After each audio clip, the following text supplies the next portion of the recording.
For centuries, people called it a curse. They didn't know it was a virus. Weeks after bitten by a stray dog, he started changing. First came sudden anger, extreme sensitivity to light.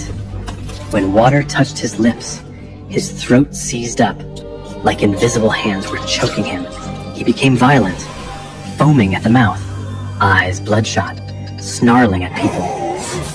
In the end, he died like an animal, thirsty, suffocating. For thousands of years, humans had one answer. A demon did this. For centuries, people knew nothing about it. Fear completely took over. Patient afraid of water? Drown the demon out? So medieval doctors forced patients into cold water.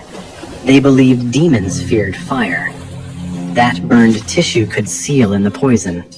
So blacksmiths pressed red-hot irons onto wounds. Some people ate roasted dog liver. Others paid fortunes for mad stones, calcified hairballs from animal stomachs. In 1805, one such stone sold for thousands of dollars today. For such fear, things got even weirder. 1845, someone suggested dogs be given harems. The idea thought satisfying dogs' sex drive would stop rabies. It didn't happen. But mass dog killing swept Europe. In 1879 alone, Paris killed nearly 10,000 dogs. The blood in the streets didn't stop the demon. Until German doctor Zinke wrote in his lab notes, "The way it spreads is saliva." Humans finally found the demon's footprints, but still couldn't see its face. Mad dogs still roamed. Then one genius couldn't take it anymore. He joined the hunt. He is Louis Pasteur. 1880, Louis Pasteur sat in a wheelchair. His right hand was paralyzed from a stroke. His enemy was something even microscopes couldn't see. If you can't see it, track its behavior. Pasteur found the virus didn't live in blood. It lived in brains and spines. He passed the virus through rabbits, generation after generation, until its behavior became predictable. Then his assistant Roux accidentally discovered infected spinal cords dried out in bottles. They got weaker over time. Pasteur realized you can weaken the disease. If the immune system fought a practice round first, it might beat the real demon. He tested it on 50 dogs, then hit them with a deadly dose. All of them lived. But moving from dogs to humans faced a gap of morality. His assistant warned him, if this fails, needle becomes a murder weapon. The unfinished vaccine was laid aside and neglected. Then a tragedy forced Pasteur's decision. July 4th, 1885, Alsace, France. A 9-year-old boy named Joseph Meister was attacked by a rabid dog. 14 deep wounds. 2 days later, his desperate mother showed up at Pasteur's lab. She thought maybe Pasteur was the only one who might be able to help. Pasteur didn't sleep. He wrote, "Those were the hardest days of my life." Before dawn, he made his choice. July 6th. First injection of very weak virus. Each day the shots got stronger. Day 7, 7th shot.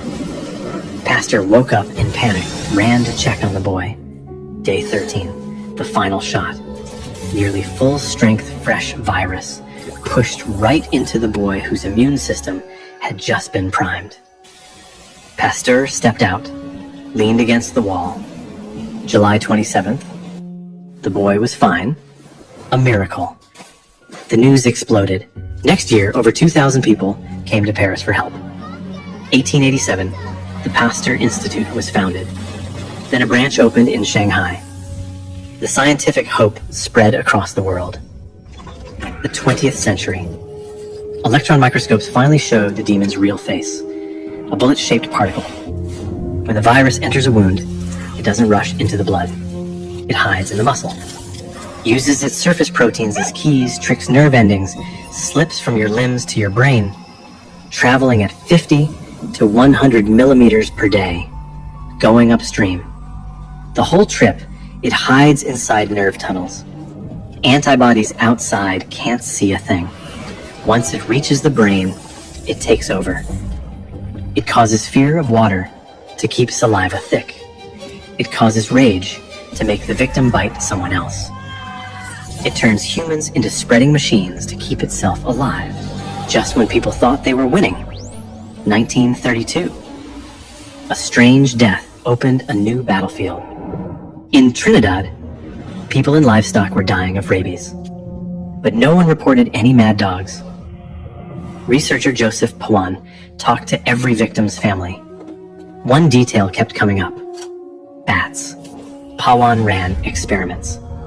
The conclusion was undeniable. Bats were the real host.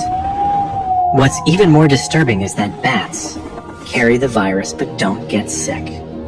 Evolution made them a truce. Their immune systems stay on low alert. They suppress the virus without causing inflammation. That makes them a permanent virus bank. Then people found out foxes and raccoons carry rabies too. Syringes can't reach wild animals. Scientists needed new ideas. 1978, vaccine-laced bait was dropped from planes over Switzerland. Liquid vaccine wrapped inside chicken heads. Foxes ate these meals and got immunity. By the late 1990s, rabies cases in Western Europe dropped 95%. Then came zero by 30. A global push to end this nightmare by 2030. Thousands of years later, rabies is still one of the purest killers on this planet. It hides in the saliva of stray dogs, in the wings of bats. Give it a chance, it will take over your nerves, destroy your mind. It took us 4,000 years to learn how to deal with this demon. From mass killings to vaccines, from chicken heads to global cooperation. We finally understood. You fight a demon with science and respect for life. 4,000 years of hunting. And it all comes down to that liquid in syringe. It's the strongest defense human civilization has. Always remember, the demon never left. But as long as science stands guard, our reason and dignity will never fall. Hi. Can you please subscribe to my YouTube channel if you follow? I will post every day. Like and subscribe and have a great day.